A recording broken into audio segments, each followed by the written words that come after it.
아침에 눈 뜨자마자 배가 더부룩하고 출근길에 가스가 차서 옷이 답답했던 날 있으시죠? 화장실 리듬까지 꼬이면 하루 컨디션이 통째로 흔들립니다. 유산균을 바꿔도 체감이 없어서 답답하셨다면 제품이 문제가 아니라 조건과 습관이 엇갈렸을 가능성이 큽니다. 제가 그 엇갈림을 오늘 한 번에 정리해 드릴게요. 내돈내산으로 후기 좋은 5개를 직접 먹어보고 어떤 순간에 속이 편해지고 어떤 순간에 다시 무너지는지 기록했습니다. 잠시 후 바로 선택 기준과 루틴, 해결책을 드리겠습니다. 해결의 핵심은 생유산균이 장까지 도달해 체감이 생길 기회를 만드는 제품 선택과 섭취 루틴입니다.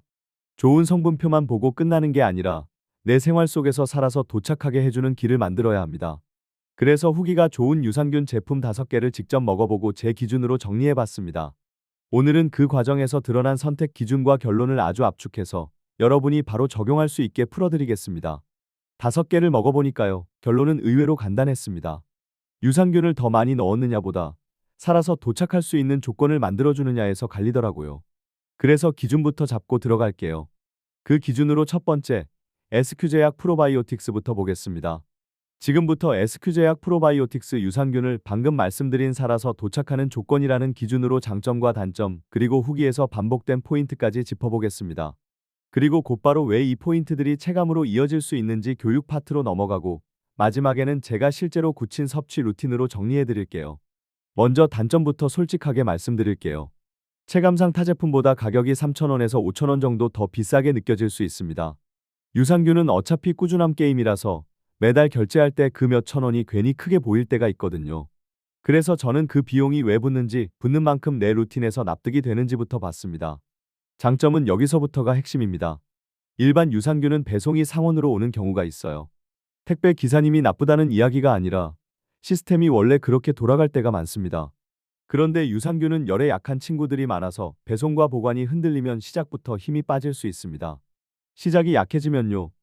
내가 똑같이 먹어도 체감이 어려울 수 있겠죠. SQ제약 생유산균은 드라이 아이스 포장과 아이스박스로 배송 완료까지 차가운 상태를 유지하려는 방식입니다.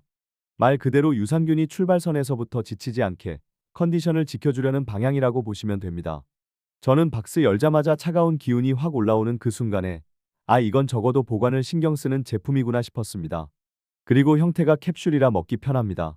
유산균 가루가 입에 남거나 물 없이 삼키기 애매한 타입을 싫어하시는 분들 있잖아요. 캡슐은 그냥 쓱 넘기면 끝이라서 루틴 만들기가 훨씬 수월합니다. 여기서 또 하나, 장까지 도착하는 길에서 가장 큰 관문이 있습니다.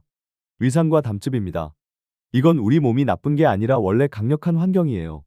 그래서 SQ제약은 위산과 담즙으로부터 보호하기 위해 특허받은 사중 코팅 캡슐을 개발해 사용한다고 설명합니다. 이 캡슐은 장까지 가는 과정에서 살균되는 걸 줄여주는 역할을 한다는 흐름이죠. 당연히 개인차는 있을 수 있지만 적어도 장까지 도착할 확률을 높이는 설계라는 점은 선택 기준에 들어옵니다. 또 유산균만 단독으로 끝내지 않고 정상적인 면역 기능과 세포 보호에 필요한 아연과 셀레늄이 함께 들어 있습니다. 이건 특정한 결과를 단정한다는 의미가 아니라 기본적인 영양 밸런스를 같이 챙겨주는 조합이라고 이해하시면 좋겠습니다. 그리고 소비자 연구협회 주간 소비자 만족도 대상 수상 이력도 있습니다. 저는 이런 표창이 무조건 정답이라고 보진 않지만 적어도 많은 사람들이 사용감에서 만족을 표현했다는 하나의 신호로 참고합니다. 마지막으로 인식적인 포인트도 솔직히 무시 못합니다. 제약회사 제품이라 상대적으로 믿음이 간다, 안정성이 좋아 보인다, 부작용 걱정이 덜하다고 느낀다, 이런 마음이 생기면요. 꾸준히 먹을 확률이 올라갑니다. 유산균은 결국 꾸준함이니까요. 다만 다시 말씀드리지만 도움이 될 수 있다는 정도로 보셔야 하고 체감은 사람마다 다를 수 있습니다. 쿠팡과 스마트 스토어에서 후기를 가져왔습니다. 제가 길게 복사해 붙이는 대신 공통으로 반복되는 말을 말하듯이 짧게 재구성해서 들려드릴게요. 첫 번째 묶음에서 가장 많이 나온 건 오래된 불편과 꾸준함이었습니다. 오랫동안 장 트러블이 있었다가 캡슐이라 먹기 편하다. 그래서 꾸준히 먹고 있다. 변비가 심했는데 화장실이 수월해졌다. 배에 가스 차는 게 줄었다. 속이 편안한 느낌이다. 두 번째 묶음은 보관과 배송이 체감에 영향을 준다는 이야기가 많았습니다. 냉장 보관 생유산균이 처음인데 다른 느낌이다. 냉장고에 넣어두고 먹는다. 아이스박스 배송이 신기했고 그래서 더 믿음이 갔다. 제약회사 제품이라 믿고 샀다. 장이 예민한데도 만족한다. 부작용이 없어서 좋았다. 세 번째 묶음은 추천과 지속 변화였어요. 추천받고 샀는데 만족했다. 지인에게 추천했다. 꾸준히 먹으니 더 좋아진 느낌이다. 몸이 가벼워진 느낌이다. 캡슐이라 먹기 편하고 속이 편안한 느낌이 이어진다. 여기까지 들으시면 이런 생각 드실 수 있어요. 그래서 결국 뭘 사야 하냐고요. 저는 그 질문을 이렇게 바꿔서 답합니다. 내가 유산균을 사서 먹는 순간부터 장까지 가는 길을 도와주는 선택과 습관이 있느냐. 나머지 4개를 돌려보면서도 결론이 그쪽으로 계속 모이더라고요. 자, 여기서 아주 현실적인 장면 하나 떠올려 보실게요. 아침에 배가 더부룩한 채로 하루가 시작됩니다. 출근 준비하면서 벨트를 조이는데 어제랑 똑같이 입었는데도 옷이 답답합니다. 지하철에서 가스가 찬 느낌이 올라오고 화장실 리듬이 꼬여서 마음까지 같이 축 처집니다. 그런데도 우리는 바쁩니다. 그럼 어떻게 하죠? 어제 산 유산균을 오늘 또 바꿔봅니다. 바꿔도 계속 실망합니다. 그런데요, 그 실망이 제품 탓만은 아닐 수 있습니다. 유산균은 생각보다 예민합니다. 열에 약한데 보관이 흔들리면 시작부터 약해질 수 있습니다. 위산과 담즙 같은 강한 환경에서 장까지 못 가면 체감이 어려울 수 있습니다. 그리고 우리가 습관으로 손해를 보는 순간도 많아요. 뜨거운 커피나 차와 같이 먹으면 손해일 수 있습니다. 따뜻한 게 좋다고 같이 넘겼는데 유산균 입장에서는 출발하자마자 사우나에 들어간 느낌일 수도 있거든요. 또 하나, 하루 이틀로 결론 내리면 계속 방황하게 됩니다. 유산균은 내장 환경과 대화하는 시간이 필요합니다. 오늘 먹고 내일 바로 드라마틱한 변화를 기대하면 기대가 큰 만큼 실망도 빨리 옵니다. 그래서 제가 추천드리는 건 제품 하나를 고르고 그 제품이 힘을 쓸 수 있는 조건을 내가 만들어주는 겁니다. 여기서부터는 제가 실제로 지키는 루틴을 그대로 말씀드릴게요.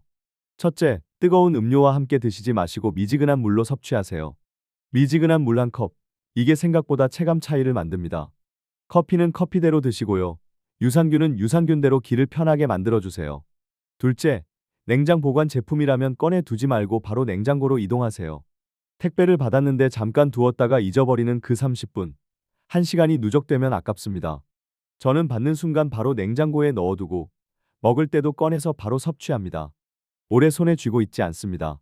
셋째, 가능하면 매일 같은 시간대에 꾸준히 먹는 습관을 만드세요. 아침이든 저녁이든 상관없습니다.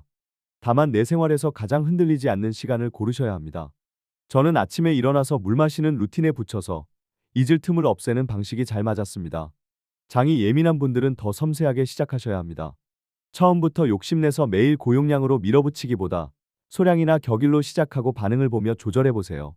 내 장이 오늘은 괜찮은지, 오늘은 좀 예민한지 그 리듬을 확인하면서 속도를 맞추는 게 좋습니다. 그리고 여러 유산균을 동시에 섞어 먹지 마세요. 이것도 진짜 많이들 하십니다. 아침에는 A, 저녁에는 B, 중간에 또 하나. 그러다 보면 내 장이 무엇에 반응하는지 내가 모르게 됩니다. 한 제품을 루틴으로 가져가고 최소 몇 주는 같은 조건으로 관찰해보는 게 훨씬 명확합니다. 처음 며칠은 특별한 변화가 없어도 괜찮습니다.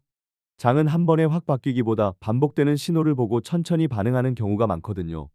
그래서 저는 체감이 늦게 오는 날에도 루틴만큼은 흔들지 않으려고 합니다. 항생제를 복용 중이시라면 시간 간격을 두는 방식도 고려해보세요. 항생제는 균을 억제하는 역할이 있으니까 같은 시간에 몰아넣으면 서로가 서로를 방해할 수 있습니다. 정확한 간격은 개인 상황에 따라 다를 수 있으니 처방받은 안내와 전문가 의견을 함께 확인하시는 게 좋습니다. 유산균만 챙기고 나머지는 그대로면 체감이 더딜 수 있습니다. 물 섭취와 식이섬유를 함께 챙겨주세요. 그리고 자극적인 음식, 야식, 과음을 줄이는 쪽으로 살짝만 방향을 트셔도 배가 반응하는 속도가 달라질 수 있습니다. 오늘은 늦게 먹었네. 오늘은 맵게 먹었네. 이런 날은 다음 날 아침 컨디션과 배가 바로 표시를 냅니다. 스트레스와 수면도 장 컨디션을 흔듭니다. 장은 뇌랑 연결되어 있다는 말 많이 들어보셨죠? 긴장한 날에는 배가 더 민감해지고 잠을 설친 날에는 화장실 리듬이 더 쉽게 꼬입니다.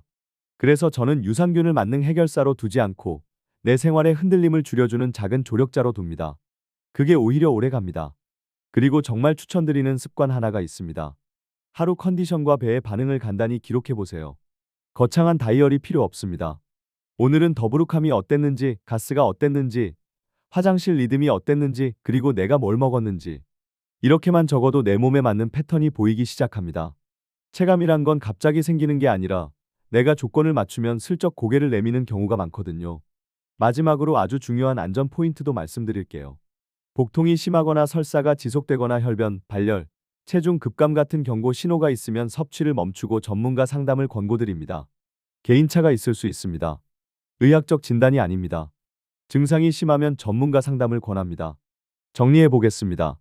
유산균은 많이 먹는 게임이 아니라 살아서 도착할 기회를 만드는 게임입니다. 제품은 그 기회를 만들어주는 장치이고, 루틴은 그 장치를 작동시키는 스위치입니다. 오늘부터 미지근한 물, 냉장 이동 같은 시간, 한 제품 기록 2~5가지만 잡아둬요. 더부룩함과 가스와 화장실 리듬이 흔들릴 때의 당황스러움이 훨씬 줄어들 수 있습니다. 여러분의 장은 생각보다 솔직합니다. 조건이 맞으면 편안해질 수도 있고, 조건이 어긋나면 다시 예민해질 수도 있습니다. 그러니까 오늘은 바꾸기보다 내가 도와주는 쪽으로 한번 가보시죠.